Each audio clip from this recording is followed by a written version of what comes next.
வணக்கம். இன்றைய முக்கிய செய்திகள். கடல் ஆமைகளை மீன்பிடி இழுவலையிலிருந்து பாதுகாத்திட ஆமை விலக்கு சாதனங்கள் விலையில்லாமல் வழங்கப்படும் என்று அரசு அறிவித்துள்ளது. கிண்டியில் 417 கோடியில் அமையவுள்ள குழந்தைகளுக்கான உயர் சிறப்பு மருத்துவமனையை முதலமைச்சர் மு.க.ஸ்டாலின் அவர்கள் நாளை அடிக்கல் நாட்ட உள்ளார் என்று தகவல் வெளியாகியுள்ளது. மொழிப்போர் தியாகிகள் தாளமுத்து மற்றும் நடராஜன் அவர்களின் சிலைகளை முதலமைச்சர் மு.க.ஸ்டாலின் அவர்கள் திறந்து வைத்தார். இந்திய தயாரிப்பு பொருட்கள் உயர் தரத்தில் இருக்க வேண்டும் என்று பிரதமர் நரேந்திர மோடி அவர்கள் வலியுறுத்தியுள்ளார். 77வது குடியரசு தின விழாவையொட்டி டெல்லியில் குடியரசுத் தலைவர் திரௌபதி முர்மு அவர்கள் தேசிய கொடியை ஏற்றினார். நலம் காக்கும் ஸ்டாலின் திட்டத்தின் மூலம் இதுவரை 15,88,421 பேர் பயன்பெற்றுள்ளனர். விண்வெளி வீரர் சுபான்சி சுக்லா அவர்களுக்கு குடியரசுத் தலைவர் திரௌபதி முர்மு அவர்கள் அசோக சக்ரா விருது வழங்கினார். இந்தியாவின் 77வது குடியரசு தின விழா கொண்டாடப்பட்டு வருகிறது. ஜிஎஸ்டி வருமான வரி தாக்கல் குறித்து சென்னையில் 3 நாட்கள் பயிற்சி 28ஆம் தேதி தொடங்கப்பட உள்ளது. 22 கேரட் ஆபண தங்கத்தின் விலை சவரனுக்கு ஒரே நாளில் 2200 ரூபாய் அதிகரித்து 1 சவரன் 1,20,200 ரூபாயாகவும் 1 கிராம் 15,025 ரூபாய்க்கும் விற்பனை செய்யப்பட்டு வருகிறது. இதனைத் தொடர்ந்து 1 கிராம் வெள்ளியின் விலை கிராமிற்கு 10 ரூபாய் அதிகரித்து 1 கிராம் வெள்ளி 375 ரூபாய்க்கு விற்பனை செய்யப்பட்டு வருகிறது. பழனி முருகன் சுவாமி கோவிலில் ஜனவரி 31ஆம் தேதி முதல் 3 நாட்களுக்கு தரிசன கட்டணம் ரத்து செய்யப்படுவதாக தெரிவிக்கப்பட்டுள்ளது.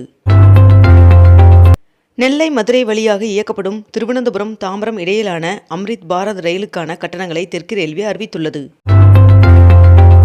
வருகின்ற பிப்ரவரி 1ஆம் தேதி தைப்பூச திருவிழா கொண்டாடப்பட உள்ள நிலையில் பழனியில் இன்று தைப்பூச திருவிழா கொடியேற்றத்துடன் தொடங்குகிறது. தஞ்சை மாவட்டம் செங்கப்பட்டி அருகே இன்று தஞ்சை உள்ளிட்ட 15 மாவட்டங்களைச் சேர்ந்த பெண்கள் பங்கேற்கும் டெல்டா மண்டல திமுக மகளிர் அணி மாநாடு நடைபெற உள்ளது. ஒன்றிய பட்ஜெட் கூட்டத்தொடரை முன்னிட்டு நாளை அனைத்துக் கட்சி கூட்டம் நடைபெற உள்ளதாக தெரிவிக்கப்பட்டுள்ளது.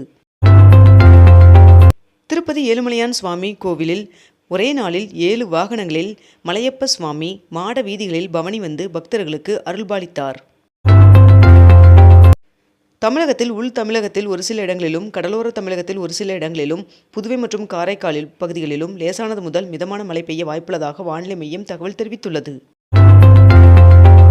குடியரசு தின விழாவை ஒட்டி சென்னை மெட்ரோ ரயில் நிர்வாகம் இன்று ஞாயிற்றுக்கிழமை அட்டவணைப்படி மெட்ரோ ரயில்கள் இயக்கப்பட உள்ளதாக தெரிவித்துள்ளது.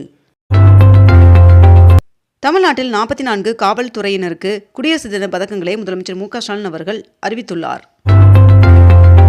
தமிழகத்தில் கடலோர மாவட்டங்களில் 2 நாட்களுக்கு மழை பெய்ய வாய்ப்புள்ளதாக வானிலை மையம் தகவல் தெரிவித்துள்ளது.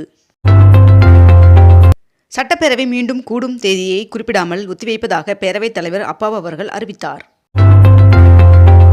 வருகின்ற ஜனவரி 28ஆம் தேதி திருவாரூர் மாவட்டத்தில் உள்ள மன்னார்குடி, நீடாமங்கலம், கோட்டூர் ஆகிய வட்டங்களில் உள்ள பள்ளி மற்றும் கல்லூரிகளுக்கு மட்டும் விடுமுறை அறிவிக்கப்பட்டுள்ளது.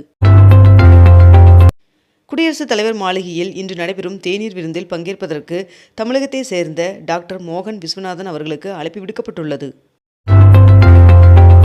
மத்திய உள்துறை அமைச்சர் அமித்ஷா அவர்கள் வருகின்ற 28 மற்றும் 29 ஆகிய தேதிகளில் 2 நாள் பயணமாக தமிழகம் வர உள்ளதாக தகவல் வெளியாகியுள்ளது.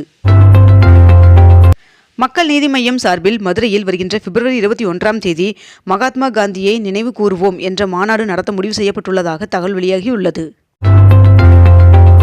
ஐசிசி T20 உலகக்கோப்பை தொடரில் இருந்து அதிகாரப்பூர்வமாக வங்கதேசம் வெளியேறியதாகவும் T20 உலகக்கோப்பை தொடரில் வங்கதேசத்திற்கு பதிலாக ஸ்காட்லாந்து பங்கேற்பதாகவும் அறிவிக்கப்பட்டுள்ளது. ஐக்கிய நாடுகள் சார்பில் ஈரான் அரசிற்கு எதிராக கொண்டுவரப்பட்ட தீர்மானத்திற்கு இந்தியா எதிர்ப்பு தெரிவித்துள்ளது. கடந்த 17 நாட்களாக சென்னையில் நடைபெற்ற பகுதி நேர ஆசிரியர்கள் போராட்டம் வாபஸ் பெறப்பட்டுள்ளது. நாடு முழுவதும் 61,000 பேருக்கு ஒன்றிய அரசு பணிக்கான நியமன ஆணைகளை பிரதமர் நரேந்திர மோடி அவர்கள் வழங்கினார். அங்கன்வாடி பணியாளர்களுக்கு ஓய்வூதியம் 2,000 ரூபாயிலிருந்து 3,400 ரூபாயாக உயர்த்தப்படும் என்று முதலமைச்சர் மு.க.ஸ்டாலின் அவர்கள் தெரிவித்துள்ளார். ஆசிரியர் தேர்வு வாரியம் சார்பில் 2026ஆம் ஆண்டிற்கான தற்காலிக தேர்வு அட்டவணை வெளியிடப்பட்டுள்ளது. இதில் இந்த ஆண்டிற்கான டெட் தேர்வு 2 முறை நடைபெறும் என்றும் அறிவிக்கப்பட்டுள்ளது. துணை மருத்துவ படிப்புகளுக்கும் நீட் தேர்வு கட்டாயம் என்ற அறிவிப்பை கைவிடக் கோரி பிரதமர் நரேந்திர மோடி அவர்களுக்கு முதலமைச்சர் மு.க.ஸ்டாலின் அவர்கள் கடிதம் அனுப்பியுள்ளார். சென்னை மாநகராட்சி பொது இடங்களில் அனுமதியின்றி மரங்கள் மற்றும் மரக்கிளைகளை வெட்டிய 6 நபர்களுக்கு 1,75,000 ரூபாயை அபராதமாக விதித்துள்ளது. வருகின்ற பிப்ரவரி 1ஆம் தேதியன்று பழனியில் தைப்பூச திருவிழாவையொட்டி மதுரை சந்திப்புகளுக்கும் பழனிக்கும் இடையே முன்பதிவு செய்யப்படாத விரைவு சிறப்பு ரயில்கள் இயக்கப்பட உள்ளதாக தெரிவிக்கப்பட்டுள்ளது. குடியரசு தின விழாவையொட்டி சென்னையில் 5 அடுக்கு பாதுகாப்பிற்கு ஏற்பாடு செய்யப்பட்டுள்ளது. பஞ்சாபில் அனைத்து குடும்பங்களுக்கும் ஆண்டிற்கு 10 லட்சம் ரூபாய் மதிப்பிலான இலவச மருத்துவ சிகிச்சை அளிக்கும் திட்டம் தொடங்கப்பட்டுள்ளது. இந்தியாவில் நேரடி அந்நிய முதலீடுகள் 2025ஆம் ஆண்டில் 73% உயர்ந்து $47 பில்லியன் உயர்ந்துள்ளதாக ஐநா அறிக்கை வெளியிட்டுள்ளது. மருந்து உற்பத்தி நிறுவனங்கள் மற்றும் விற்பனையகங்களில் நடந்த பரிசோதனையில் 167 தரமற்ற மருந்துகள் கண்டுபிடிக்கப்பட்டுள்ளன. ஜம்மு காஷ்மீரில் கடும் பனிப்பொழிவின் காரணமாக ஸ்ரீநகரில் தேசிய நெடுஞ்சாலைகள் மூடப்பட்டுள்ளன. சென்னை மெட்ரோ ரயில் நிறுவனத்தின் நந்தனம் தலைமை வளாகத்தில் அமைக்கப்பட்ட பூங்கா மற்றும் விளையாட்டு மைதானங்களை துணை முதல்வர் உதயநிதி ஸ்டாலின் அவர்கள் திறந்து வைத்தார். தமிழ் மொழி தியாகிகள் நினைவு நாளை முன்னிட்டு காந்தி மண்டபத்தில் உள்ள மொழி தியாகிகள் நினைவிடத்தில் 25ஆம் தேதி அமைச்சர்கள் மரியாதை செலுத்த உள்ளனர் என்று தகவல் வெளியாகியுள்ளது. திருமூர்த்தி அணையிலிருந்து இன்று முதல் தண்ணீர் திறந்துவிட அரசு உத்தரவிட்டுள்ளது.